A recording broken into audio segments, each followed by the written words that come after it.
Good afternoon, everyone. Hope you are well. Welcome along to the racing years, and we very much hope that you've been enjoying the series so far. Today we move on to 2017, and as ever, we welcome your input. So studio@racingtv.com, the email address @racingtv as well if you want to get in contact via Twitter.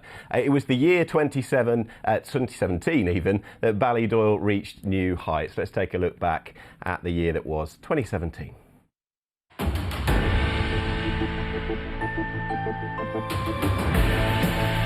It is Buveur there who comes to last. He's clear by 3. In second is My Tental Yours. In third is Petit Mouchoir. They've got 150 yards to go.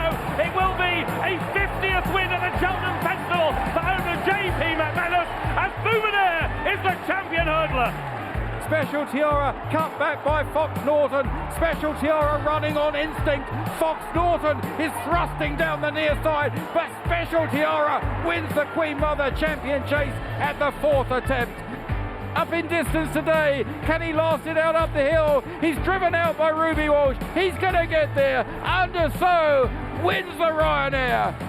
Up the hill, Sizing John, Jacadam fighting it out into second place with Native River, but Sizing John is holding them all under Robbie Power and wins the Gold Cup. They've got a half furlong left to go in the National. It's one for Arthur. Cause of Courses isn't getting any closer. Only the second ever Scottish train winner of the National. One for Arthur, for Derek Fox and Lucinda Russell win the National. Churchill near side clinging on. Barney Roy's thrusting with Awukea, but Churchill has won. Churchill wins the Guineas. It's Winter and Ryan Moore. It's going to be a Guineas double-double for Aidan O'Brien. Churchill completed the double yesterday, and Winter in some style for Ryan Moore. Enable kicks 2 lengths clear of the favourite and racing up towards the line. Enable for a 4th Oaks win for Frankie Dettori in the colours of Talid Abdullah, and Enable wins the Oaks. 3 across the track. Marsha tackling Lady Aurelia, who's just beginning to edge off a true line. Lady Aurelia the far side. Marsha trying to peg her back on the near side. Lady Aurelia and Marsha as they race close home. Tremendous finish between the two in the Nunthorpe. Cracksman looks relentless here. Cracksman opening up. 4-5 lengths clear as they race up towards the line. Cracksman going further away from the field in the style of the mighty Frankham. And here is a champion. Cracksman wins the champion in fantastic style.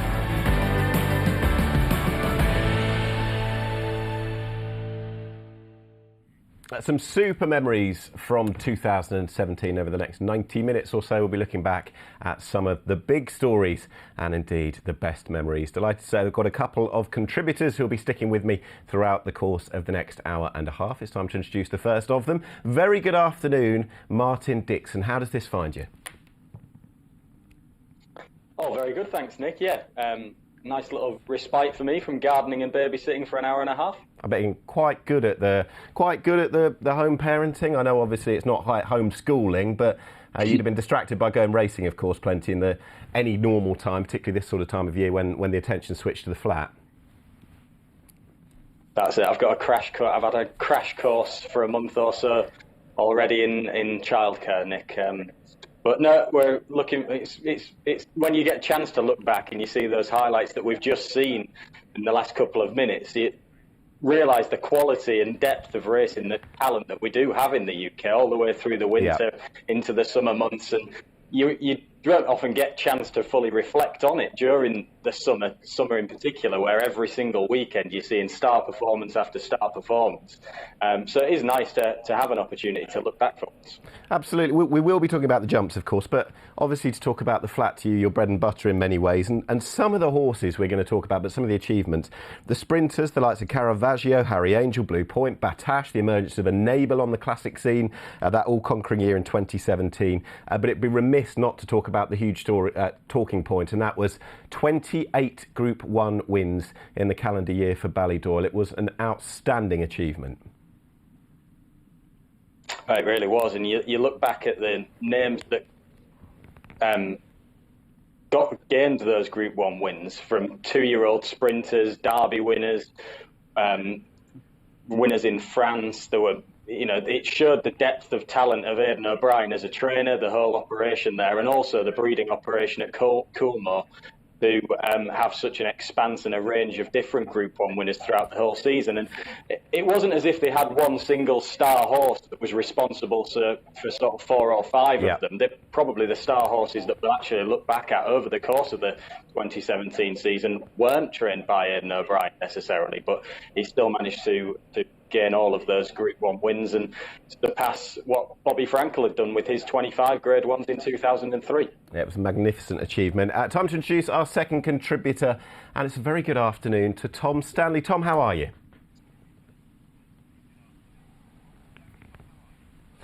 Nick, I'm very well, thanks. Yeah, I'm enjoying getting stuck into some racing chat. It's been a while since I opened my mouth about anything racing-wise, I think. So looking forward to dissecting 2017, which was a brilliant year, as you and Martin have been reflecting on. Probably the two standout horses were trained by John Gosden, but Aidan O'Brien couldn't really argue with what he achieved. No, that's right. Should we talk about Aidan O'Brien a little bit further? And it was the 28 Group 1s. I think we might have a caption to show you as regards where the Group 1s were won and by who, and it was really well spread out. Winter, of course, she was the dual Guineas winner, went and won the Coronation Stakes, the Nassau. She had 4. Highland Reel, his last season, 3. Roly Poly, those flat, of course, those mile wins towards the end of the year, the Falmouth in July, the Rothschild in the summer, and the St Chariot, and then a couple of them with 2 apiece as well. Churchill, happily, US Navy flag, Hydrangea. We'll delve in and have a look a little bit further, but Tom, it's not just the sort of the headline acts as regards to the winners of the races. I was having a look back at it, and it's the depth of the domination as well. 5 times they had the first and second in Group 1 company,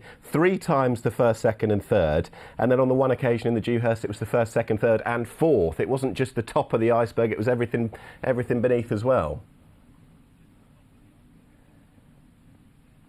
Yeah, it was the year of the 1, 2, 3s, and as you say later on, the 1, 2, 3s and 4s for Aidan O'Brien. There was something about that Guineas as well that Churchill won. The way they went about that race. The other 2 in there you had were Spirit of Valour and Lancaster Bomber, and the way they dominated that race. Spirit of Valour just let Churchill over to the rail, and Lancaster Bomber just said, off you go. And it was dominance throughout. Another point just to pick up on as well was, it was the year of Galileo. We've been saying that for a decade and a half, I know, but I think 19 of those 28 were sired by Galileo. It was just relentless from him as well as it was the trainer. Well, have a look at the Guineas. This was the first of the 28, and no one knew how many they were going to win at this point. This, of course, the beginning of May, Martin. This was leg 1 of the 28, but Churchill, he didn't do anything flashy. A good ride from Ryan Moore down the near side, and you'll see the cutaway as well at this point. He'd won a National Stakes, a Dewhurst. He goes straight to the Guineas without any prep. But just to talk about the way Aidan O'Brien does things, Martin, this is his way. If they turn up with a prep run, they don't win the Guineas. They go straight to it, and invariably they're there or thereabouts. Oh, absolutely. And Churchill's career, beyond his 2 Guineas wins, he started to regress a little bit probably and didn't achieve the same heights that he'd achieved as a 2-year-old and early 3-year-old. And I think he is a horse, Churchill, who didn't fully train on. He was exceptionally precocious. He was actually out of a mare called Meow, who she only ever ran as a 2-year-old herself. So it was quite a precocious family, and his full sister was also a good winner for Aidan O'Brien throughout this year. Clemmy, I think we might have a chance to look at her and discuss her at some point as well. We will. This is the concluding stages from the head-on of the Guineas. As said, this was the one that got the ball rolling, and I think we'll just, before we go and talk about Winters, have a look at Churchill's win in the Irish 2000 Guineas as he backed up a few weeks later, which would turn out to be the last victory of his career. He didn't win, as you said, any of his next 5 races, but there was something professional about him. Spot the horse in second in the end, the Godolphin Blue, Tom. That was his third Sunder Snow, who went on to win 2 Dubai World Cups. But Churchill, he did his job early on, and I saw it very much when looking back at 2017. It was almost the year of they passed on the baton. There was never a lull point where no one was winning Group 1s. They were all doing their jobs at certain stages. Yeah, massively. You see that with Winter when she's beaten by a Hydrangea in the Matron. If they weren't winning it with the Star, they were almost winning it with another one. I suppose the only time that didn't come to fruition was when Barney Roy got his own back in the St James's Palace and beat Churchill. Churchill had gone off 4-9 in the Irish Guineas and then was beaten at 2-on in the St James's Palace. And I think it was James Doyle and the finger to the mouth. at Ascot off the back of that with Barney Roy beating him. And then, I mean, you wouldn't have said off the back of Ireland that Churchill wouldn't go on to win another race. You might not have said he'd end up in a Breeders' Cup Classic either. And there were a lot of dances he didn't quite dance, I think, because of the ground at certain stages. He was taken out of a few engagements because of softer ground than ideal. So the season started brilliantly for him, but it didn't finish quite as we all expected. Tom, I'll stick with you because we're going to go to the second classic of the season, and it was Winter's Guineas in the 1000. It was a 1-2. Of course, it was a 1-2 for Ballydoyle. She beat the hot favourite Rhododendron, who'd won a Fillies Mile. But I seem to remember speaking to you, and I think you quite fancied Winter, and she was backed at big prices. She'd had one run for Aidan O'Brien before, which was when second to Hydrangea in the Irish Guineas trial at Leopardstown. She caught the eye that day. Of course, she was trained as a 2-year-old by David Watchman. But as you said, if it wasn't the hot pot winning it, they won it with something else, and it was a massive day for Wayne Lorden. Yeah, which seems to... I mean, Wayne's danced many dances since then, hasn't he, for Aidan O'Brien? She was a David Watchman filly the previous season when I think she'd raced just the once. And then she turned up and she was beaten on her first start, as you say. She got a lovely ride here. She was almost in the perfect position, and then she exploded clear. And then Rhododendron went on to stay on, and as a result of that, she went off favourite for the Oaks, where we know what happened, and she bumped into Enable. But Winter really, it was funny because you always tend to, for me, the Aidan O'Brien fillies, you look back at the previous season's Group 1, the Moy Glare, and I think you had Hydrangea and Rhododendron fighting it out there, and Winter wasn't really considered, of course. She wasn't even in his yard as a Guineas filly for the team, but she emerged very much the best of them. I think we can say that even though she was beaten on her last start. She lost her last 2, I think, in the season. She turned out to be best of the 3-year-old Aidan O'Brien fillies. Yeah, she did, and she was a Group 1 winning machine. She was the 4-time winner. She was the one that fairly flew the flag as regards the amount of wins, Group 1 wins by a horse in Ballydoyle that year. We'll have a look at her win in the Irish Guineas. Martin, a few weeks later, she was totally dominant, but the horses she beat this day, Roly Poly, Hydrangea, we'll be talking about them later. They won any number of Group 1s between them, I think 5 between them later in the year. But she went and beat exactly the same 2 fillies in exactly the same order in the Coronation when becoming the first horse since Attraction to win at Newmarket, the Curragh and Royal Ascot. She was very dominant, particularly in the early months of this season. Yeah, and she was only a short head away, of course, from winning 5 Group 1s because she was defeated a short head in the Matron later on in the season. This race that we're watching now, the 1000 Guineas over in Ireland, I thought this was a very better performance. She was so authoritative here. She had the race won, as we can see, a long way from her. It was very easy for her, and I think this was her at her prime when she was really thriving. That's what I like, the passing the baton, as it were, because I suppose when she went for the Nassau, Martin, I'll keep with you, you'd have had Roly Poly. She was sticking at a mile, winning her races. She steps up in Trip Winter in the Nassau on what was very testing ground, if you remember Goodwood 2017. Aidan O'Brien was quoted afterwards saying it's almost mid-season. She almost became 3 to 4 midway through that season, and she needed to. She toughed it out because she obviously, another by Galileo, but out of a sprinter. She was out of Laddie's Poker 2, who won a Wokingham, and this was the 4th Group 1 when she won the Nassau. Yeah, and she was good this day. I mean, she was essentially a mile to mile and a quarter horse, and they tried her later on in the season. She had a pop at the Arc, and understandably so, I guess, given her achievements up to that point, but it proved that she didn't stay in the Arc, and it was probably no surprise that she did, given the pedigree that you've referred to already, and also just the speed that she was showing in races over a mile and a quarter. But I like the way that she toughed it out in the Nassau.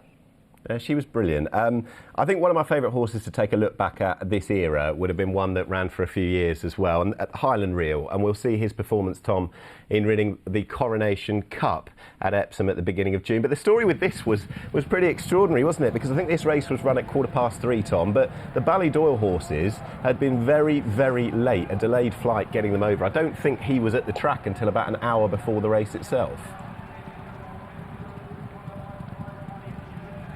I remember being there, Nick, and it was pandemonium. It was all this, are they here? Can we find out where they're here? Can we get shots of the horses? Have they arrived? Because if you look at Epsom on either day, if Aidan O'Brien's horses don't arrive, well, you've only got half the runners in the Classic for a start, and you've got many favourites who aren't going to show up. So it was a funny old start to the day, but Highland Reel came, and I think at this stage we'd sort of accepted the horse that Highland Reel had become, a globe-trotting horse. He won 2 starts in the US. I think at this stage he'd only He'd only won one start in the US so far, but he went back and won there at the end of this season. He also, of course, ended up winning a Hong Kong Vase. And what we'd worked out, or what they'd worked out, was a forward ride, I think, served him best. He'd won the Vintage back at Goodwood as a 2-year-old under a slightly more patient ride. And then since then, forcing the issue with him, which is what they did at Arlington when he won that Grade 1 out in the States the previous year. That was where he seemed to be at his very best. And almost always he was seen going to the fore. I think the Prince of Wales, he sat just off them and couldn't quite get to the front. But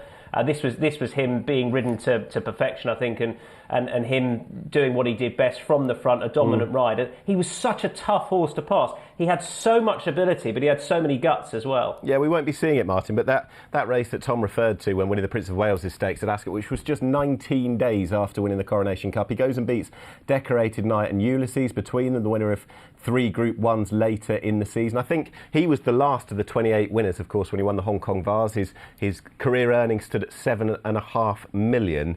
He was a tremendous racehorse to look back on, wasn't he?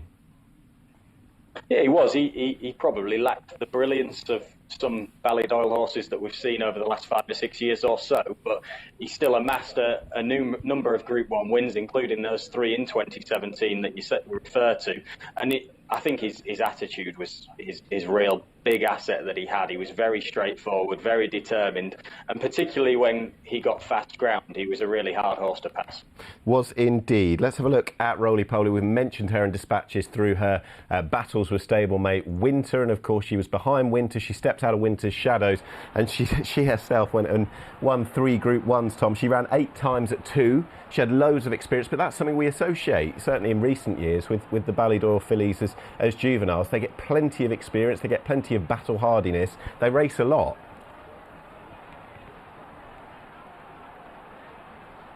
Yeah, and I think the thing with her, which I think plenty, or certainly I'd fallen into the trap of coming into that season, was that she was a war front and she'd been very precocious, very smart at 2, but was she definitely going to train on? And we didn't necessarily see it straight away. Her best performances probably came to the middle and the end of the season, with those 2 relative performances at the Newmarket tracks. And this was also the year where her full brother, as a 2-year-old, US Navy flag, was winning a couple of Grade 1s, a Group 1, sorry, as a juvenile as well. So she did prove that these war fronts can be just as good. Again, she won't be one, I think, in a decade when we look back, that's in the top 20 horses perhaps that we enjoy between 2010 and 2020. But, you know, she won her couple of Group 1s, and she proved that when she got conditions right, she was very, very difficult to beat. Definitely. I think this is moving on into the autumn when she won the Sun Chariot in the October of 2017. The Grey Persuasive stepped out this and went on won the QE2 a couple of weeks later. But for Roly Poly, Aidan O'Brien, Martin, was on record after, I'm not sure which race it was, but he said about her that she just kept leaving you with the idea that she'd find a little bit more, and that's exactly what she did pretty much race in, race out in 2017, certainly towards the back end of it. Yeah, she wore those cheek pieces, didn't she, throughout her 3-year-old season, and I think she needed quite an attacking ride. It was best when she got to the front or towards the head of affairs.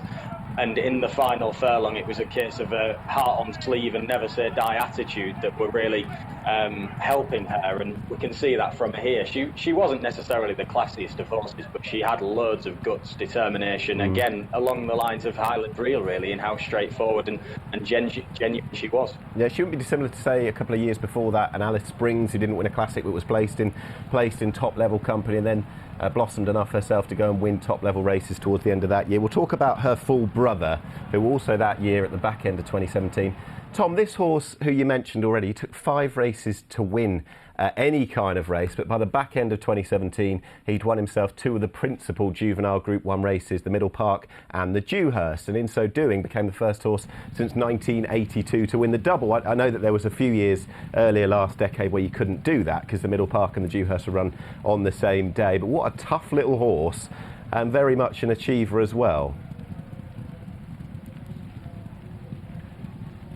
Yeah, massively. I think I'm not sure what the biggest surprise was, really, the Middle Park or the Dewhurst. He got a similar sort of ride on each occasion. That was the year, if you remember, that we had the fantastic Hislop Moor standoff after the Dewhurst, I think it was, where Lydia was asking, was it very much the plan to bring the horse over to the stand side? And Ryan completely denied all knowledge of that happening. Apparently it hadn't happened and certainly wasn't the plan, which was quite good fun to watch on. But he got a forward ride. It certainly paid, I think, on both occasions to be on the speed and more towards the stand side. He benefited from that.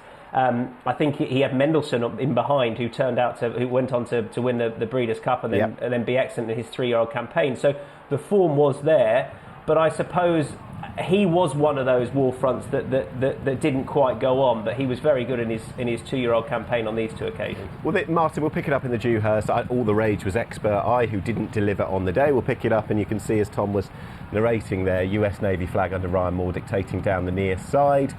This was the 1, 2, 3, 4 for Ballydoyle, but by this point, as we're into early October, we were all on record watch anyway, weren't we? I think he was about to cross level with Bobby Frankel on Champions Day and then surpass it by the end of the month.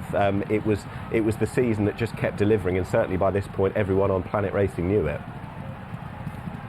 Yeah, I think this horse, US Navy flag, it kind of became fashionable to knock him a little bit. He took a few runs to get off the mark. He didn't win his maiden until he's had 5 runs. It was his 5th start that he won his maiden, when he was fitted with those blinkers, and the blinkers seemed to just turn him around completely.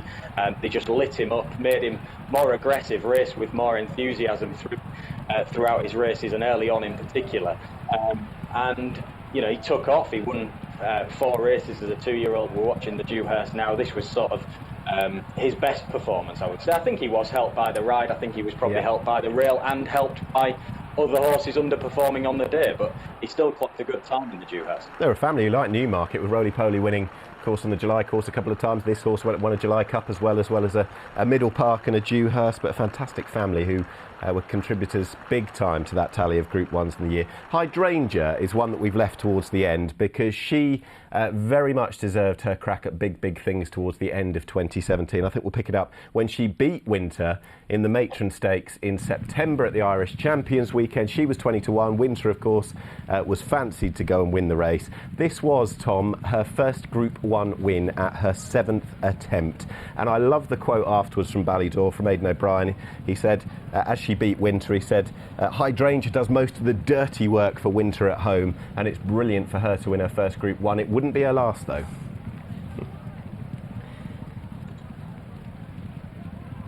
No, absolutely not. No, she went on to win the fillies and mares and beat Batial on that occasion. She'd shaped so well subsequent to this performance in the Opera in the Prix de l'Opera for a step up to a 1.5 miles. And I mean, perhaps we can say that proved to be her best trip. But she won here over the mile. She beat Winter. I think this is probably a sign. She was another one that benefited from headgear eventually in her career. She had the cheek pieces go on and was probably better as a result of that. But I think this was a sign of Aidan O'Brien just getting his cards in a row for the end of the season. I think they were building Winter up. She'd won the Nassau, and then he just took her off the heat for a bit and said, right, we'll bring you back with almost using this, not that you use a Group 1 as a prep run, but using this to get her ready for a tilt at the Arc. I think he'd always considered her the filly that was going to go for the Arc, and Hydrangea was going to go down a very different route. Maybe she was just a bit riper and readier than Winter this day. Of course, it didn't work out for Winter out in France subsequently, but this filly went on to run a great race out in France, and where she bumped into Rhododendron, again, where Aidan had done brilliant work in getting her back, and then she went on to win at Ascot, and she was excellent over the 1.5 miles at Ascot. There was only one winner that day, no question she was going to see it out, and she won very comfortably. And Martin, that's going back to what Tom said, the influence of Galileo, which we've enjoyed for pushing 2 decades. It's getting that way. I think he's 22 now. She's by Galileo, but she was out of a sprinter in France who was generally 5-6 furlongs, a pivotal dam as well, so she was stepping up into the unknown. She's up against the French challenge of Batial, who would have loved the ground, but she's absolutely given everything this day, and when it looked like the cards were down, she found more. Yeah, she showed all of the Galileo qualities of determination and stamina, and we can see that in the finish, challenged by a really good filly in Batial, who went into that race strongly fancied, and in 3rd place was Coronet, who's been a standing dish in these Group 1 races for a couple of years by this stage. So there were good fillies that she was beating, fillies who went on to frank the form actually themselves, and it was a good and a tough performance from Hydrangea. Like you say, I think I'd agree with Tom that comments about her that a mile and a half, although she didn't run over it very often, I think we saw this day that it was probably her best trip. It was indeed, as we see her winning on Kipco British Champions Day. There are others to talk about, and the family theme, we've talked about Roly Poly, US Navy flag as well, but as you mentioned, I'll stick with you, Martin. The full sister of Churchill was Clemmy, who was obviously a year younger. She was emerging as a 2-year-old star. She'd won at the July meeting, and then she comes back to Newmarket again in the September, this time for the Cheveley Park Stakes. But I think this was quite a landmark one, to go back to the sire. I think this was the first 6-furlong Group 1 winner, sired by Galileo. Yeah, and she just reaffirmed as well that point I was making earlier. We'll see more of the progeny of Meow, I would imagine, in years to come. She's still not an old mare in her own right by any means. She's obviously had some very talented progeny, a couple of Group 1 winners already, but they are very precocious, and we saw that with Clemmy. This is a Cheveley Park win. It was her 3rd win on the spin, her Group 1 win. She didn't manage to win as a 3-year-old. She didn't really train on, and I mentioned those comments about Churchill. Although he was a dual Guineas win, probably the back end of his 3-year-old season, we weren't seeing the best of him. So there is a family line there to precocity. We have to talk about the Derby, of course, which was won by Ballydoyle, but not by the one that many would have expected, not indeed the 2nd, 3rd, 4th string either. It was won by Wings of Eagles under Porrigbegi, who came home, I think, what, a 40-1 shot, beating stablemate Cliffs of Moher. A certain Cracksman was there in 3rd, St Ledger winner, the Grey. Capri was back in 6th as well. Tom, what are your memories of this day?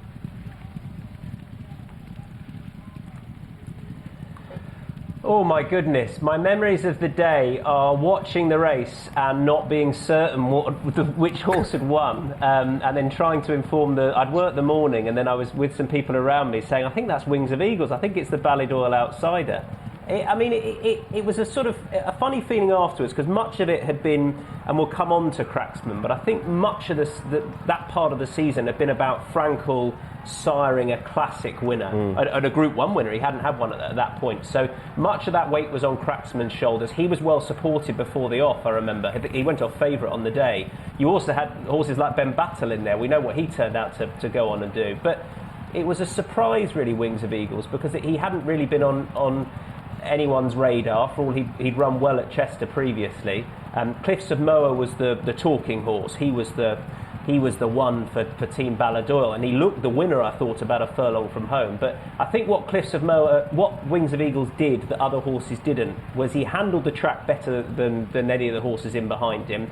And actually, given how it worked out, given the pace that Douglas MacArthur and other Ballydoyle horses went off, he probably got the most efficient ride from off the pace and picking up late on. And the other thing he did, a son of Pourmois, was he absolutely stayed all day and relished the test he got at that distance. Yes.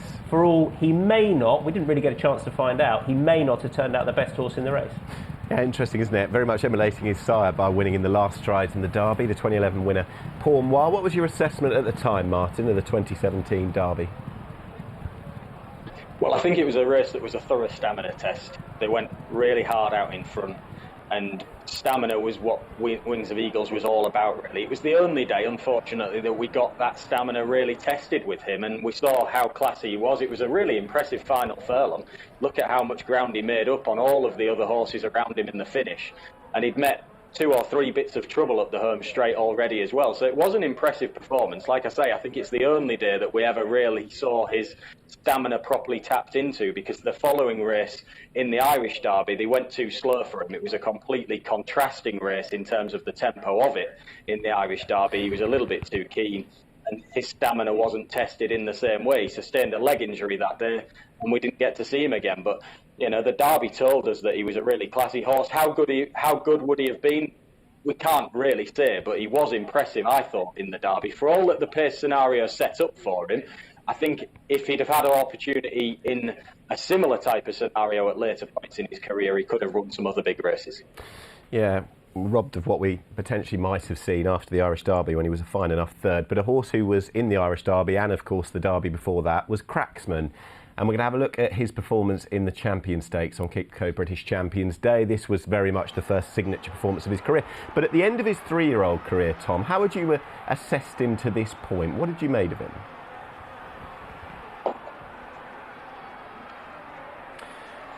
Well, look, I think he'd been beaten in the Derby much because of inexperience. That was only his 3rd career start. He'd gone into that off the back of a good run at Epsom, and he proved he won twice at Epsom. He did handle the trap, but I think he looked inexperienced at Epsom. For all he came home well the last furlong. I think this probably suited him ideally. The Champion Stakes, 10 furlongs with a little bit of cut in the ground was where he was at his very best. I know he'd won a couple of races over a mile and a half, and he'd been beaten over in Ireland as well, where he absolutely flew home. But I think testing a cut in the ground over 10 was where he was most at home. We probably saw that with both of his Champion Stakes wins. I mean, the horses he beat in his 3-year-old campaign at the back end in this race, he beat Poet's Word by 7 lengths. I mean, look at what that horse did the following season. You had Highland Reel in there as well. I mean, he's absolutely trounced them. So for all we hoped that he was going to be a classic winner for Frankel, it didn't quite come to pass. He probably lived up to the expectation with this performance at Ascot at the back end. It was simply stunning. It was one of the performances of the season, only bettered probably by what stable companion Enable did in her races. Well, that's the thing, that he'd gone to the Prix Niel, but then came back to go to England for the Kipco British Champion Stakes, whereas Enable, she went out, Martin, of course, to the Arc, the end of both of their 3-year-old campaigns. In terms of the facts and the figures, we'll come to Enable, but how is Cracksman weighed up at the end of his 3-year-old year? I thought that performance that we've just witnessed at Ascot was a brilliant performance from him. Whichever way you stack it up, looking at what he beat, the manner that he beat him, the time that he recorded relative to other races on that card on soft ground at Ascot, everything told you that was a top-class performance. He went on to substantiate it again the following year. It took him time to come to the boil the following season, but we saw it again from him in the Champion Stakes the year after. He was a brilliant horse on his day, Cracksman. I think cutting the ground was important to him. And ironically, if we think back to earlier on in his 3-year-old season, he'd actually missed the Dante Stakes because of the rain that they'd had at York leading up to the Dante. They pulled him out, didn't maybe want to run him on soft ground a few weeks before the Derby, perhaps. But maybe in hindsight, with extra experience, would he have won the Derby? He might have done, although I must admit I think he was a better horse away from Epsom. He won 2 of his 3 races at Epsom, but if you look at the way that he beat them, won those races, he beat Salatine in a photo finish, didn't he, at 7-2 on one day when he won the Coronation. So he wasn't at his best at Epsom, for all that he won a couple of times there. That was an extraordinary race when he beat Sceaux in the next year. Now, we've got to talk about Enable. This was her signature year as regards when she burst onto the scene. 2017 was where she announced herself. She was, of course, a winner of the Oaks, and she went on. But before that, she started, Tom, that year at Newbury behind Shutter Speed. And I remember there was an interview after with John Gosden saying Shutter Speed, the stablemate, had won the race, but he'd sort of, just in not so many words, said, don't ignore the third. She's quite a nice filly, and by Epsom we knew that.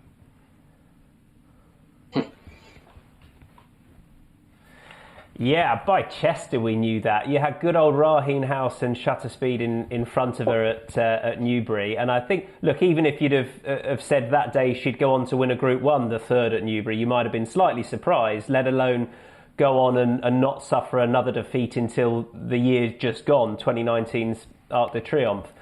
She was very, very good at Chester. She got a nice ride, a ride which probably played to her stamina strengths, which she went on to prove at Epsom. But then watching the Epsom race back, it was the way that she was under pressure before the Aidan O'Brien filly who loomed up on her outside, Rhododendron that was. And it looked every bit as though Rhododendron was just going to go on and win. And the way she responded, which was really the hallmark of her career, the way she just kept on responding for Frankie Dettori, be it over 10 furlongs, be it over a mile and a half. And, I mean, she just oozed class this day. For me, it was probably her King George win that year that was slightly better, because she had doubts about the ground coming into it and the horses she beat, Ulysses et al. On that occasion. But Epsom was stunning. She was She was a brilliant winner. Well, the weather was pretty extraordinary itself. I think it was still quick enough ground on the day, but it was running in terrible, terrible conditions, and I think it disappeared shortly afterwards. But for Enable, that was, I think she was 6-1 that day. We'd never see her, certainly to this point, start anything other than favourite, largely odds on. Martin, when she went therefore after to the Irish Oaks, the King George, the Yorkshire Oaks, the Arc, was there a point where you sat up and thought, wow, was it that day at Epsom, or did it take you slightly longer to believe that everything Enable we'd see long term with her that she had then? I think for most of us, the Epsom performance was enough on the day. It was the first time that we saw the Enable that we've come to know and love to this day, really. That was the stamp of what she is as a racehorse, and she's gone on to obviously achieve all that she's achieved. But the King George that Tom mentioned was probably the performance, I think arguably the performance of her career so far, to be honest. It was when she was thriving, right at the top of her game in that 3-year-old season.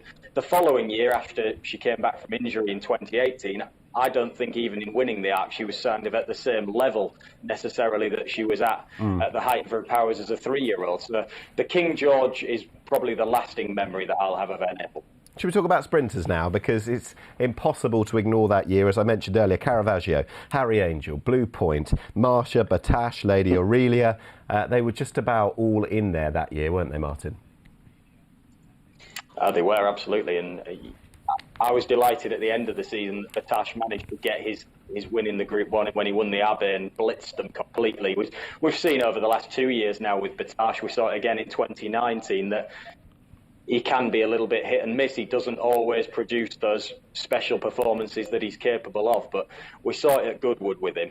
Everybody knew that day we were looking at a Group 1 horse, and he had it held against him up until the Abbey that he hadn't won a Group 1. So is he a Group 1 horse? But there's no debating that this performance we're going to see at the King George was a Group 1 performance. He was beating Group 1 horses.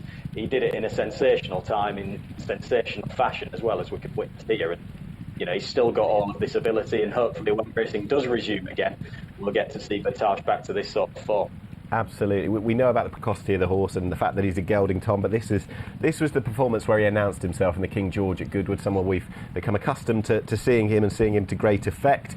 For you, Tom, in 2017, was this display and also the one in particular, perhaps in France, where he went to the Prix de l'Abbé, were they two of the wow moments?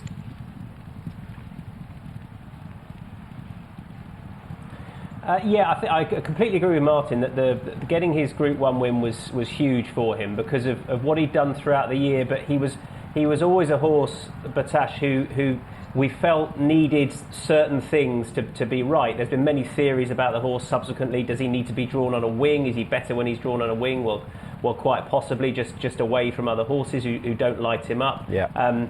Ascot subsequently probably didn't prove to be his bag, really. He wanted to be able to dominate over a flying 5 furlongs, over somewhere where he could really get on the speed and stay there. And I think the uphill finish just caught him out at Ascot subsequently and suited a horse like Blue Point much, much better. But I remember David Cleary walking around. I think he'd written a piece about this horse, that he was the top-rated horse going in training before he won here, and there were a few people ribbing him ever so slightly, but you couldn't argue with this performance. This is when he was at his very, very best. A track like Goodwood, which really played to his strengths. Conversely, you'd think a track like York would play to his strengths, but equally perhaps the Knavesmire and the Trip Across didn't really suit him. But yeah, Goodwood for him was where he was at his very best, seemingly. I wonder if we can have a look at that Nunthorpe then. Going from Batash and leading on to, well, Martin, that arguably the finish of the year, that extraordinary on the line. Frankie thought he had it, but he didn't. Lady Aurelia and Marcia. Where was that as regards moments in 2017 for you, Martin? It was a great race. Marcia probably didn't get the credit that she deserved and the respect that she deserved going into the race by many of us, because it was billed as this match between Lady Aurelia and Batash, who put up brilliant performances previously. But Marcia had established herself well and truly as a Group 1 sprinter already by this point. She was ridden with confidence by Luke Morris, and you can see that we'll never forget those sort of premature celebrations from Frankie. He thought he'd won it, of course, passing the line, but Luke had different ideas near side. There was a little bit of a disappointment that Batash didn't deliver on the day, but it was still a fabulous race. We found out that he would deliver at York a couple of years later. But also the sprinting scene, in particular the Commonwealth Cup horses, dominated by the likes of Caravaggio, Blue Point and a certain Harry Angel, who was trained with distinction by the man who's on the line now, Clive Cox. Very good afternoon to you. Thank you for taking the time out. Just overview, how are things at the moment, given the tricky time? Hi, Nick. No, nice to talk to you. I'm very pleased to be on the programme and talking to you all. Yeah, it's as same for everyone, a little bit surreal, really. I mean, out here in the beautiful weather, it's pretty much it's great training the horses, but obviously with the concerns about everyone out there, and you know, hopefully things start and pick up soon, you know. Absolutely right. Hear to that. And a nice bit of escapism to look back to the year 2017. And when you reflect on it, how special now are the memories of the blossoming of Harry Angel as one of the superstar 3-year-old sprinters that year? Oh, well, it was fabulous. I mean, to have been involved with a horse like that, and you know, his progress was fabulous. We always saw it at home, and we had to be careful to start with. I think mentally he was so quick. He was able to do things that, you know, were just mind-blowing, and when he really got it together, I think when he won the Temple at the Sandy Lane, rather, at Haydock, things started to go the way we really thought and knew it could do, and luckily it kept going, especially through that 3-year-old career. He had obviously he had his own way of doing things, but obviously so many of the good sprinters do. He won a Mill Reef at 2. When did you know, at home or just in a general piece of work, when did you know that he was above average, Clive? He was always very good. I mean, he was only beaten the nose on his first start at Ascot, and then he went to Goodwood, and we had a bit of a blip in the stalls there, which really set us back, and that's how we ended up going for the Mill Reef, which you know, which was great to win. That was his maiden tag, you know. But I think all along we knew he had the ability, but we just had to be gentle with him to begin with mentally, and he was fabulous. He was rated 125 at the end of the day. He was the best we've had, you know, and it was a real joy to be around. Godolphin came calling. It was a bit of an epic renewal of the Commonwealth Cup. We'll talk about the July Cup in a moment, but in terms of the Commonwealth Cup, what's your overall reflection on that now?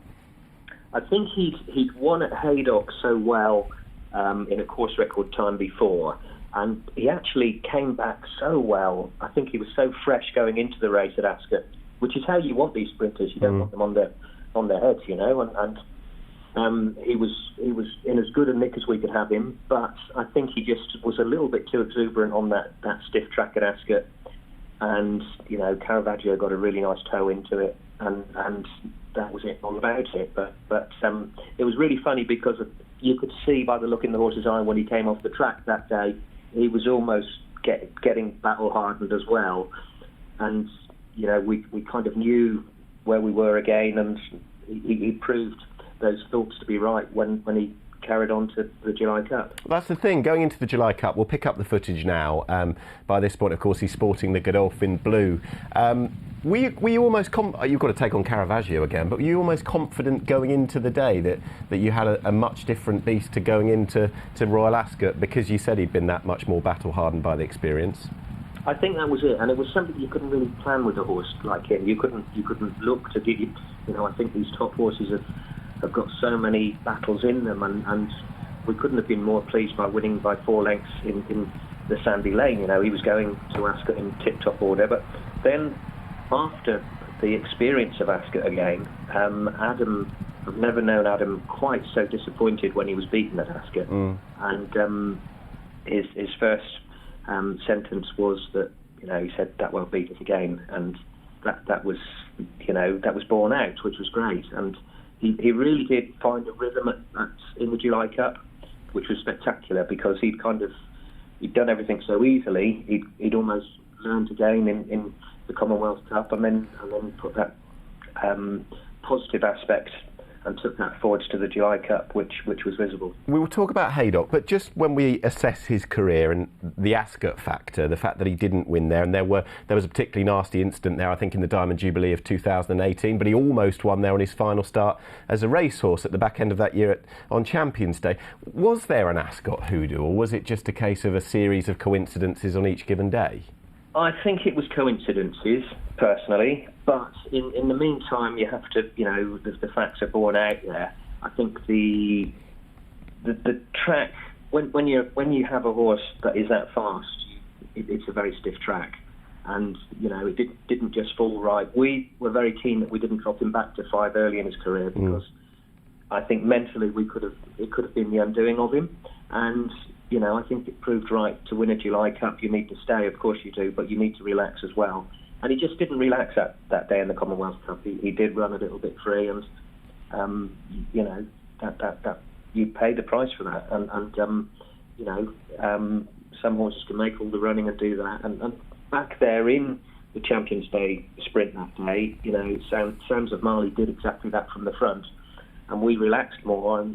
But it was a confirmation of his form and fair play that day. Sands of Mali, that was his day, he was an absolute superstar to be around, and he was crowned champion sprinter in 2017, and the fastest 6 furlong horse in the world. So we've got to see, really. Yeah, we've got to see one of his other flagship performances of that year, and that was the Sprint Cup at Haydock, which I think was the peak performance on ratings of what he did. Visually, it was brilliant.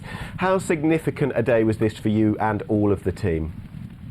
It was huge, because we'd taken the chance on the ground with Lethal Force years before, yep. and that was tough. After riding on Haydock ground, when it gets soft, you get a different level of soft there, and it was so wet. I don't think my stick had ever gone in so well, but it was coming out so easily, and he managed to get through it that day. It was a lot of toing and throwing. We didn't want to make the wrong decision of running him, and the added pressure of that on the back of what had happened to Lethal Force, for me personally, felt mountainous. It was one of those days that when it all came together right, it really did prove that he was as versatile and able on any ground, and to break track records on firm ground and perform in that ground as well showed what a special horse he was. That's the thing. You've had the Lethal Force. You've had Profitable, of course, won a Kingstown. You've had some brilliant sprinters, but on his day, and we see him on the reverse angle, the inside, you can see him really stretching out to win the Sprint Cup. Have you ever had a horse that can exhilarate you quite the way that this horse did? Well, we'll keep dreaming. I mean, he was special, and we never trialled him at home. We just had him fit and able to know what he was doing, and there's no prize money at home, but what he did was amazing. And Reckless Abandon was also very, very exciting at home, and to see a horse in the comfort zone that you wish they all had, it's so special when you see it. And now Harry was brilliant, but he had the most amazing temperament to deal with at home as well, and to do him over in the evenings, or Kevin Harris used to ride him at home and did a fabulous job as well. All my team did, especially with the stalls. He was just a star to have around, and he was very special, and we all gave him the utmost respect because of that. There's no doubt. He was a wonderful, wonderful racehorse. Clive, thank you very much for taking the time out. Keep safe and well, and hopefully we'll be racing soon. Same to you. Take care. Thank you. Tom Stanley, just to hear Clive there talking about Harry Angel, who was one of the headline sprinting acts of 2017, and just to watch those performances back again. That win in the Sprint Cup at the very end of the 2017 flat season back in the September was actually quite a joy to watch back. You forget just how brilliant he was.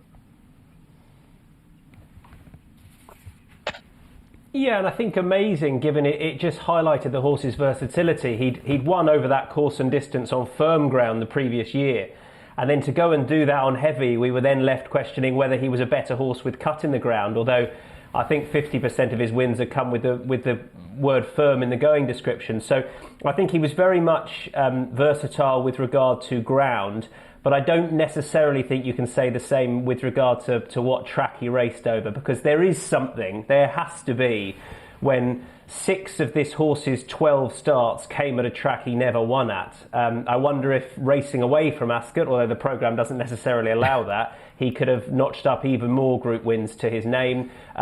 Clive, I think, sort of answered the question by saying, well, I think it was coincidence, but perhaps there's something in it. I mean, I think there has to be something in it. The stiffness of that track perhaps didn't quite play to his strengths, but a track like the July course, where you can really get rolling into the downhill part of the track, or a Haydock or a York, you know, that's where he was at his very best. And the other thing I just wanted to pick up on was, it was about that time where Adam Kirby really enjoyed that resurgence back to the turf big stage. And I think that was really nice for us all to see. 2016 is his Group 1 win on Profitable at Ascot, on the same day as My Dream Boat for Clive Cox, and then the 2 Group 1 wins with this horse in 2017. And I think that was something, as fans of Adam Kirby and a horseman who'd you know, given his all throughout his career, but was waiting for that Group 1 win. Those 2 years, it was great to see him on the biggest stage of all excelling. Yeah, and I think he actually became a father as well that day, or certainly had a child around the time of Royal Ascot when he had My Dream Boat and Profitable. And he was,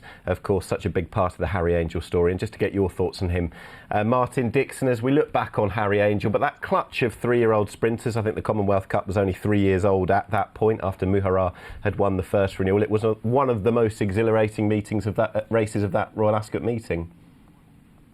Well, that was a fantastic race, and look at the subsequent achievements of those horses. Obviously, Caravaggio, I think, was at a different stage of his career. He was probably more at a peak at Royal Ascot. We saw him as an exceptional 2-year-old Caravaggio. That carried itself through up to Royal Ascot in his 3-year-old season, and probably not beyond that, whereas Harry Angel and Blue Point really progressed onwards from the Commonwealth Cup, as opposed to, they were at an earlier stage of their development, earlier stage of their careers, really, when they all met at Royal Ascot. But it was a fabulous race between the 3 of them. I think what Tom was saying about Harry Angel, he was all speed. Probably the stiffness of the track didn't play to his strengths in the same way at Ascot. I'd have loved to have seen him race over 5 furlongs again. I completely understand the reason why he was kept to 6 furlongs, and at the end of the day he won a July Cup and a Sprint Cup, and by that point you're probably not even on your mind to drop him back in trip. But he was exceptionally quick, I thought, and I would have liked to have seen him racing such as a Nunthorpe or an Abbey at some point if we'd have got the chance to see him a little bit more. Yeah, brilliant Harry Angel. We'll be reflecting on the jumps in a few moments' time, but I think it's time to get a viewer request in. Gabby from Twitter, via Twitter even, has asked to see the 2017 Coral Eclipse, and what a brilliant finish between Barney Roy and the winner Ulysses. And they're off in the Coral Eclipse. Breaking alertly, Lightning Spear, but doesn't go on, is reined back, and it's Taj Mahal who moves on towards the outside of Eminent, racing in second and quite keen. Decorated Knight is racing in third, Cliffs of Moher on the inside in fourth, Saloon is in fifth. On the inside, Barney Roy is on the inside of Lightning Spear, who was taken right back by Oisin Murphy. Ulysses and Jim Crowley are last but one, and at long last is Desert Encounter unhurried in the hands of Sean Levy. As they make the run down the back straight, and it's Taj Mahal and Podrick Beggy out in front. It appears to be quite a muddling gallop here, and Cliffs of Moher was badly hampered there. Decorated Knight came right back into his lap, and Ryan Moore had to slam on the brake pedal there on Cliffs of Moher, who must have lost at least 3 lengths as they went midway down the back stretch.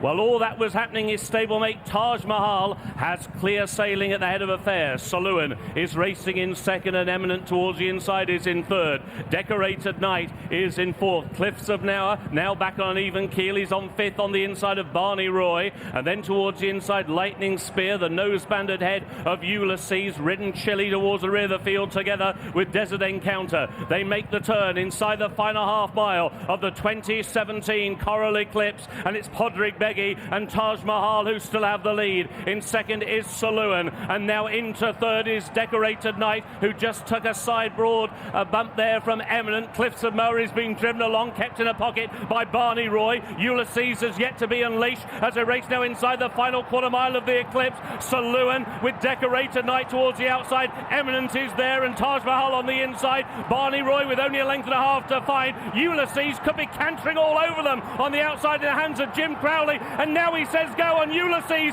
towards the outside. and he's now picking up to lead. Barney Roy tries to go with him. They've got 100 yards to go in the Eclipse. It's Ulysses who leads by a head. Barney Roy trying to get back on the inside as they hit the line. It is too close to call. On the near side, Ulysses. On the far side, Barney Roy in a nostril finish to the 2017 Coral Eclipse. It was too close to call, just about, until we had the photo finish where Barney Roy, that huge stride, was just downed by the older horse Ulysses. Just quickly on Ulysses as well, who went on to win the Juvenile International. Martin, I hate to use the cliche about the stout improver with age, but he was just that. He had impeccable breeding as well, didn't he? Galileo out of the Oaks winner, light shift, and he showed what he could do that year. Yeah, he had a lot of pace, I think, for a middle distance horse. Very strong traveller. He had a turn of foot. That was his big weapon. We saw that at both Sandown and at York. York in particular, I thought, was a very good performance from Ulysses. Obviously, he was really tough in Sandown as well.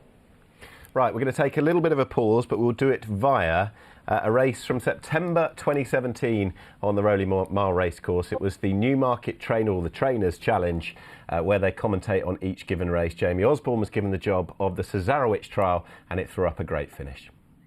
2.5 to run. And it's Medburn Cutler on the outside. Coeur de Lion, I was wrong about that. He's come back on the bridle and he's picking up well. And on the inside, you've got, oh my God, these two live together and they're fighting out the finish. You've got Who Dares Wins from Coeur de Lion and they're fighting out the finish. And it's going to be Who Dares Wins who takes it up for Henry Ponsonby. It's a 1-2 for Alan King and Who Dares Wins gets up to win from Coeur de Lion. I think the second horse would have won with Katie Harrington on it. Happy days.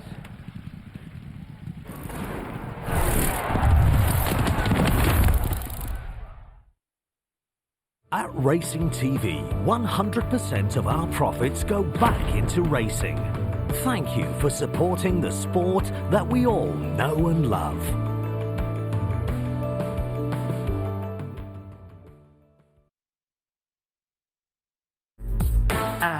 Dubai, on my way from home. Cheltenham, bit chilly for me. Not that this guy's noticed. Royal Ascot. This is more like it. France. Voila. Perfection.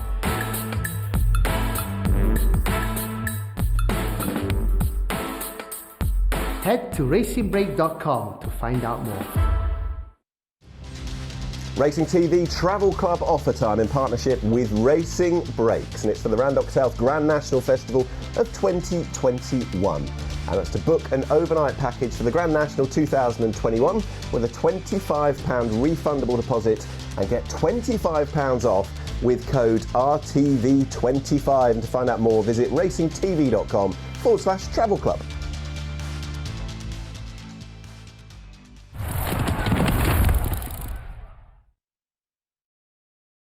We left you with that commentary from the Trainers Challenge, the Cesarewitch trial, which was won by Who Dares Wins from Coeur de Lion, with Tom Marquand beating Holly Doyle. A 1-2 for Alan King, called home by Jamie Osborne. But it's time to switch to the jumps of 2017. Martin Dixon, the one memory I've got in my mind will always be Might Bite and that wayward antic, that extraordinary drama at the end of the RSA Chase.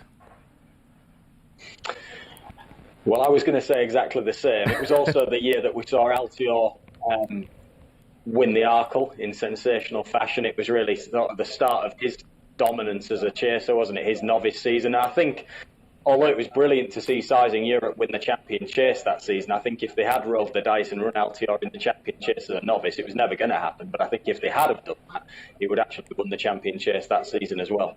Quite possibly. We will move on, and I think we might be able to talk. We will be able to talk in a few moments' time to someone who had a fantastic spring. That was Joe Tizard, the Tizard team, who rather cleaned up at Aintree and Punchestown. He'll be on in a moment or two's time. I think Tom can just give his moment of reflection of what the jumps in 2017 meant to him.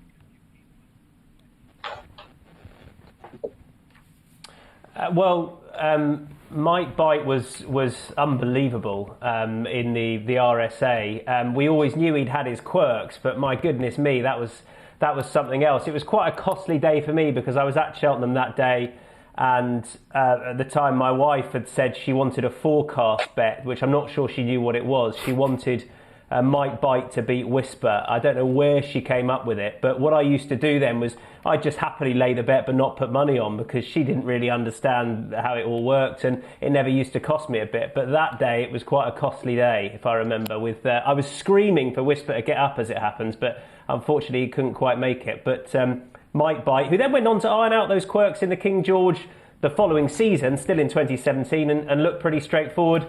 And now, well, where are we with Might Bite? But yeah, he made that Cheltenham day very exciting. He did, and a costly one for you. As promised, slightly prematurely a moment or two ago, Joe Tizard is on the line. Joe, thanks for coming on. How are things? Hi, Nick. Yeah, well, we are in this strange times at the moment, but just makes us realise how lucky we are where we live, and you know, just doing as we're told, and just hoping everybody's going to stay safe. Relatively speaking, are you able to keep obviously without going racing and so on, but are you able to keep a sense of normality? Yeah, we are. You know, we've got the farm back here as well, so you know, we've actually turned a lot of horses out, and so we've started steam cleaning the stables. The main yard's empty, and we're virtually finished steam cleaning the stables, and then we've got the farm, and with just a few little things we want to do around the gallops and things again, and we've just started earlier, really, so lucky in that sense. Now, as we look back at the early months of 2017, we come out of Cheltenham, go into Aintree, and with Cheltenham, Thistlecrack didn't get their cue card, fell. Native River, a massive effort in the Gold Cup the year before he won it, and say Fox Norton almost won a champion chase. Did you come out of Cheltenham that year feeling sort of close but no cigar, like they'd hit the crossbar? Yeah, definitely we did. You know, hindsight's a great thing, but like Fox Norton, you know, another stride he would have perhaps got up, and then like what he did over 2.5 was at Aintree was even better. So you just kind of think, well, it was maybe one or two that perhaps got away, and you just need that little extra luck, don't you? And we didn't quite have it at Cheltenham. Well, that's the thing. Obviously, the National Hunt season in so many ways gets revolved around Cheltenham, so you can feel deflated coming out of it. But I suppose it's not all about Cheltenham. When your team go to Aintree and Punchestown, 4 Grade 1s across the 2 meetings, and a smattering of big races as well. Yeah, well, that's what made up for it. I mean, we still. Everybody loves their Cheltenham winners, but when we've been lucky the past few years to have had success at Aintree and Punchestown, and you know, there's a lot of money, and there's a lot of fun for the owners as well to be able to go to these festivals. You talked about Fox Norton when he went to the Melling, obviously in the colours of the late Anne and Alan Potts. How good a performance was that from him this day? Because then, of course, he went on and backed that up at Punchestown as well.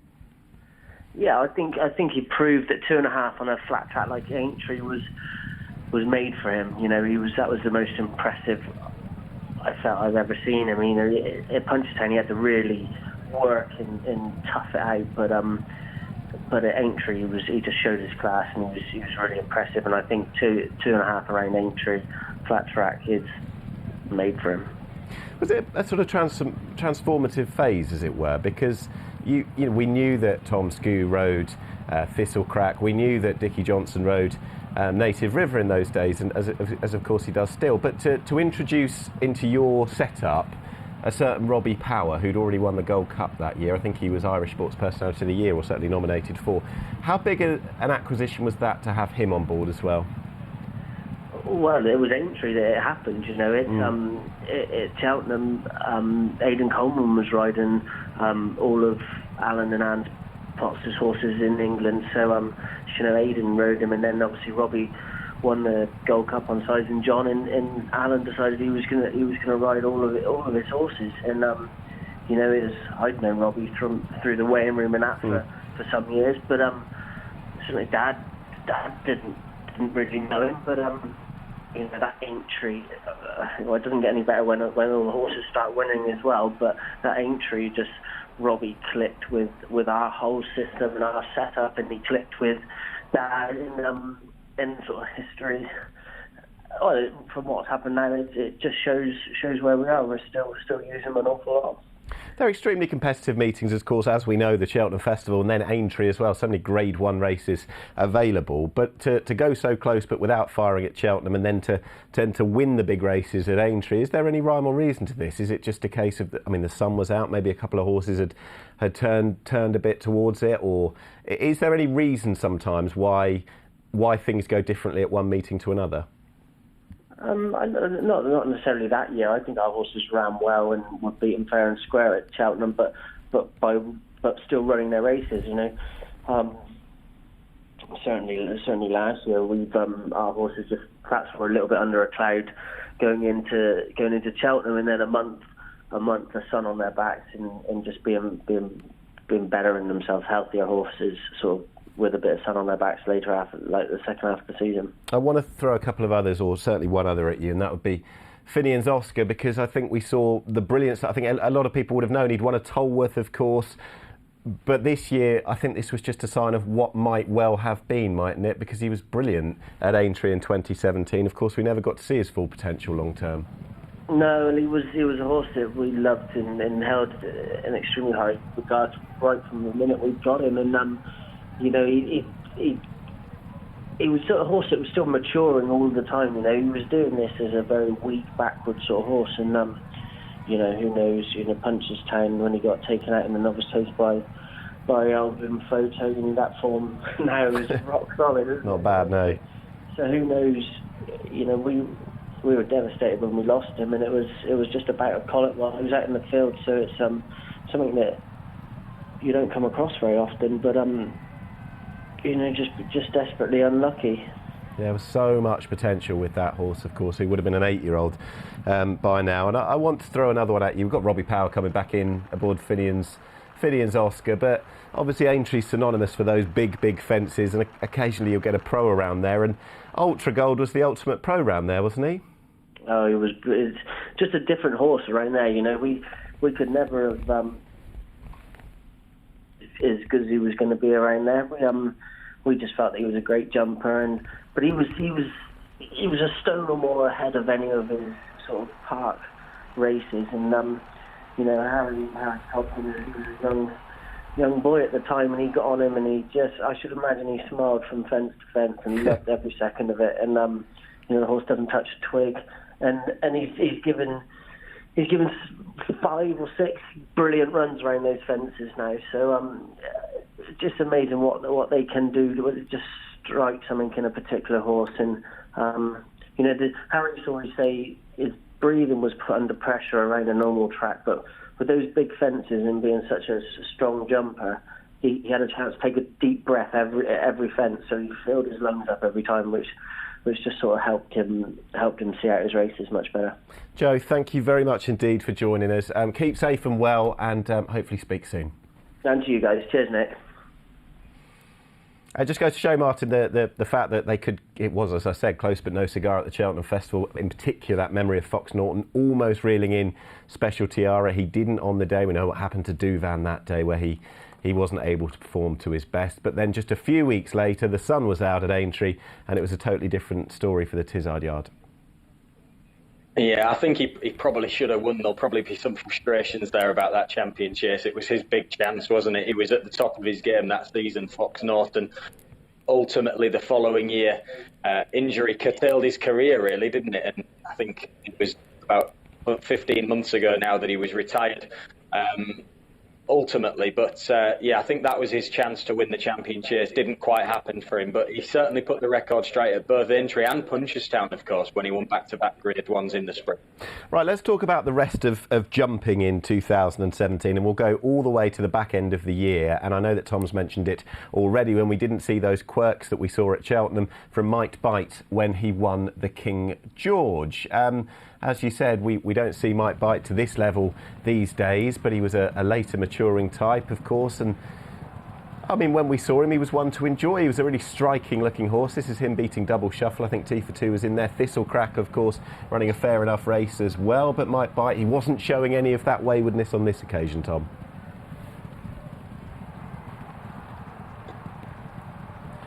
No, he was really good on this occasion. I think that Nicky Henderson had maintained that they'd ironed out all those quirks, and I suppose they they proved it with the performance at Aintree that was subsequent to that RSA victory, where he looked much more straightforward and much more tractable. This King George, look, I think plenty looked at it with hindsight and said, well, you beat Double Shuffle by a length. I mean, is that really sort of King George worthy form? But he could only beat what turned up on the day, and of course you could argue that it lacked a little bit of strength in depth, but he was excellent there, and I suppose he went on to run an excellent race in the subsequent year's Gold Cup, or in that season's, but the 2018 Gold Cup, where I think if it was good ground, maybe he would have won on that occasion, but it didn't work out for him. And then he went back to Aintree and won and looked back to his very best. So I think at this point, this was the peak of our Mike Bite appreciation. Yes. This was the peak of our, my goodness me, this horse could go on to dominate this division over the next couple of seasons. And as it transpired, it didn't quite work out like that. But this was a point to sit up and say, champion, what a star-staying chaser Mike Bite is. We'll have a look back at the Cheltenham Festival and a stablemate of Mike Bite being Altior, of course, the winner of the previous year's Supreme Novices Hurdle. What a Supreme Novices Hurdle that turned out to be, with Min and Buveur, who will come on to in a moment or two's time. This time, though, for Altior, he was headed to the Arco. It was his novice chase season. He hadn't been beaten since the previous year. And, of course, the winning run would continue for another 2.5 years thereafter. Charbel coming down. We don't know what might have happened, but we certainly, history tells us, Martin, know that this was one of the times around Cheltenham when we saw Altior kick into gear. And he doesn't look like winning that far at this point, but suddenly he's stretched away by the line. And that's what we know of him nowadays. Yeah, exactly. This is the typical strong staying 2-mile performance that we've seen from Altior so many times, tearing away from the opposition at the finish. It was a really good performance. I mentioned earlier on that I'm almost certain he would have won this season's champion chase if it had been in the race. Now, that is backed up by the fact that he went to Sandown the following month at the back end of April, and he came up against Special Tiara in the Celebration Chase, and he beat him all ends up by 8 lengths. So he was the best 2-mile chaser around this season as a novice. Yeah, and he's continued to be. Altior, of course, still going strong, and only tasted that defeat at the hands of Surname most recently in November, but unblemished until that point. Now, stablemate Buveur won the Champion Hurdle, the first of his 2 wins and counting in the Champion Hurdle of 2017. But, Tom, this was the super sub coming in. It didn't look like a couple of months beforehand that this horse would be lining up in a hurdle race at the Cheltenham Festival, but he was rerouted for novice chasing. It was a 1-2 for Nicky Henderson and JP McManus, with My Tent or Yours in second, and indeed for the owner, I think this brought up Cheltenham Festival win number 50.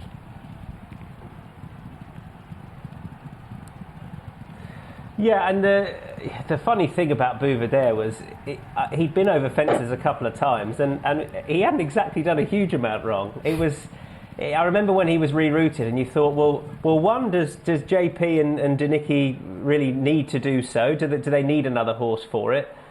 He came into the race and he got a lovely ride on the day, and he won with absolute merit. And I think now this was the point, and from here on in, that we started to look back at his chasing campaign and thought, well, look how efficiently and how beautifully he hurdles. Why was he sent over fences? But I suppose that that's the natural progression of horses like him. They'll go into their novice chase campaign, but they obviously saw something at home between JP and Corky Brown, who was there then at Nicky's, and Nicky Henderson, and thought, whatever this horse is going to achieve over fences, we think he's a better hurdler, and so it transpired. He was electric this day. He proved himself to be versatile ground-wise. It's a shame he's got injured in the current season, or the season just gone. But it was that slickness of his hurdling that really cemented himself as the top hurdler of this year and the following year. Right, we've saved it up quite a while, but we'll have a look now at that Mike Bite performance in the RSA Chase. Of course, it does the rounds on social media. We see it plenty on the channel, of course, but we'll have another look back now. And I mean, I think Ruby Walsh, who was a bit further back on the day, I think he might have been on Bells Hill, Martin, he said that this horse just took them out of their comfort zones, and everything he'd done to this point was just on another level, wasn't it? This was on another level, I think, to anything that we saw from Mike Bite throughout his career. I thought it was a brilliant performance, and we saw the demolition job that he did on the field for 90% of the race. And then we see, right about now, the other side to Mike Bite. He was always quirky, always has been. I think even in the King George that we saw a little earlier on, he was pulling himself up in front and dossing out in front, for all that it wasn't quite so marked as it was here in the RSA. But the ability that he showed to stretch that field out and jump in the manner that he did around those big fences at Cheltenham so efficiently, for me, this was Mike Bite at his very best, but he should have won the race probably by 15 lengths. His waywardness and the quirks that he's got and showed were in evidence on the running, as we could see. We've seen Mike Bite veer out to the right, the loose horse carrying him home, Whispers getting there. Tom, just your thoughts on the closing stages. How are you going to explain this to Mrs. Stanley? Well, I was absolutely screaming for Whisper to get up. But the good thing is that I could make up the odds the forecast paid. So I think she was paid out very much under the odds, which was good. It was a costly day. But I suppose this one thing I'd forgotten about in Mike Bite's illustrious career was the run in the Feltham, in the Courtauld Star, of course, when he'd come down. And whether there was something about that going to the last, was he looking around on that occasion? So he never really helped himself or his rider, but he did enough make it exciting. And I think that's one of the things that we all grew to love about Mike Bite, where you get the superstars where it's all very straightforward, but we always felt with Courtauld Star, for example, that there was a chance he was going to take a tumble at the last until he really put that behind him later on in his career. And while this horse didn't match up to that horse, there was always that I don't quite know what's going to happen, which I think he certainly meant he found his way into our hearts, and I loved watching him race, although this was costly. Yeah, we won't talk about that one again. Let's move on to Under Sceaux, who it's only right to talk about him now, Martin, as well, and particularly given the fact that he's only recently retired. And what an impeccable record he really had as a racehorse. He gave his all every time. He was generally first, and if he wasn't first, he was second. He gave everything. He'd already won an Arkle 2 years prior to this, and this was the day when he'd been beaten the Champion Chase the year before. He goes for the Ryanair. I think a few questioned the ground might be a little bit on the quick side for him, but he proved a class apart. Yeah, it was a pretty bold shout, wasn't it? Because if you look going into the Ryanair, he'd won 2 of the Premier 2-mile chases earlier on in the season. He'd won the Tingle Creek, he'd won the Clarence House he'd won the Clarence House, which was rerouted, I think, was it, to Cheltenham that season? And then he went on to the Ryanair, and it was a dominant performance from him. I think at the end of the race, probably we're seeing the exuberance that he'd shown through the middle part. He was starting to maybe tire a little bit, but it was a perfect ride from Ruby Walsh to judge it to perfection, hold him together until he needed to at the last moment to get after it. That's another thing, Tom. You talked about the drama of the Cheltenham Festival, but from a human element as well, as we learnt this year with the way that it can swing one way and another. If you remember this year, this was early on the Thursday, day 3. I think by the close of play on the Wednesday, after 2 whole days at the festival, Willie Mullins hadn't had a winner. Everyone scratching their heads, ripping up the vouchers. And then I think on the Thursday, York Hill won the JLT, Under Sceaux won a Ryanair, and Nichols Canyon won the World Hurdle, and it was like business as usual. We saw that again this year, didn't we? Was it the final race on the Wednesday that did Willie Mullins notched his first winner in the champion bumper? It was indeed. I think I might have asked you both the same question, or you both kindly picked up on it. So thank you very much indeed for that one. Let's move on to the Gold Cup and Sizing John for Jessica Harrington and Robbie Power, who had that superb year, stepping up in the distance of the Gold Cup. He'd, of course, won at Leopardstown the time before. But Tom, this horse who had spent, bless him, most of his career prior to that chasing home Duvan in novice hurdles, novice chases over 2 miles. He doesn't have Duvan to worry about this day, and he won the Gold Cup.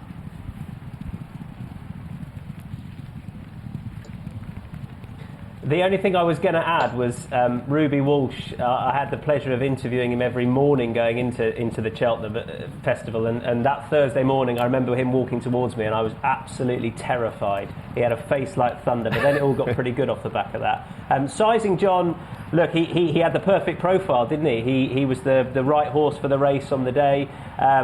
As you say, it's amazing that he'd raced so many times, bumping into Duvan. I think he'd been second to Duvan, or he'd finished third to Duvan as well. But he'd been second to Duvan 4 times and third to him twice. So, and Jessica Harrington obviously saw something to say, well, look, we need to step this horse up in trip, and it worked out absolutely brilliantly. He beat Manella Rocco on this occasion.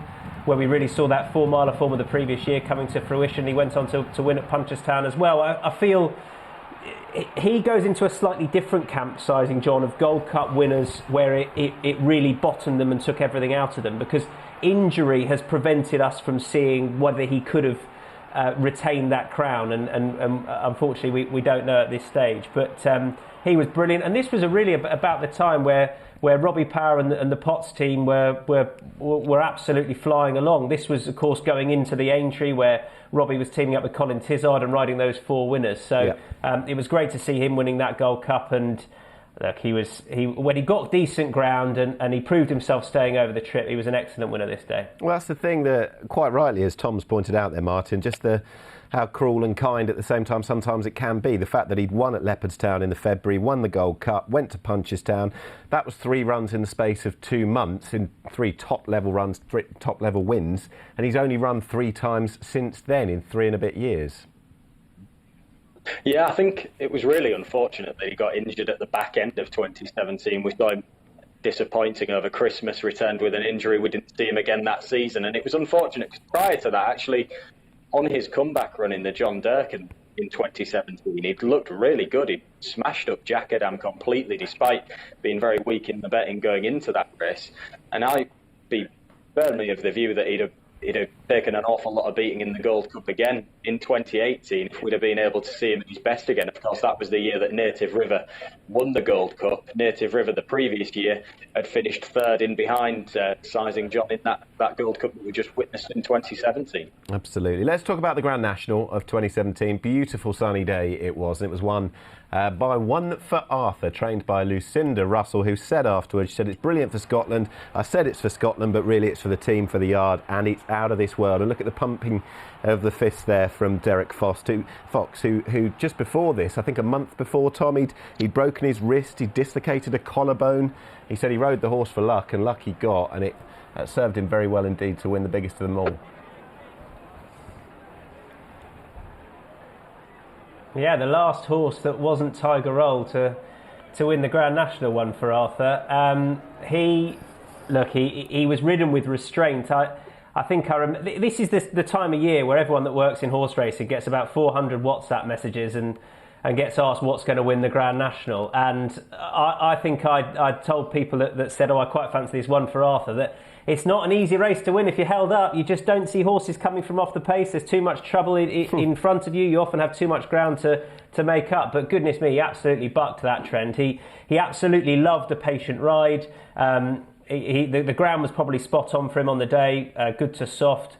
Cause of causes, he beat him 4.5 lengths in the end, which was comfortable enough. And I suppose he'd really proved himself as being a Grand National contender in the Classic Chase, winning that coming into it again with a really patient ride, tongue tie on for the first time, and he kept it on for the National, and it worked out brilliantly for him. It was great for Lucinda Russell and everyone.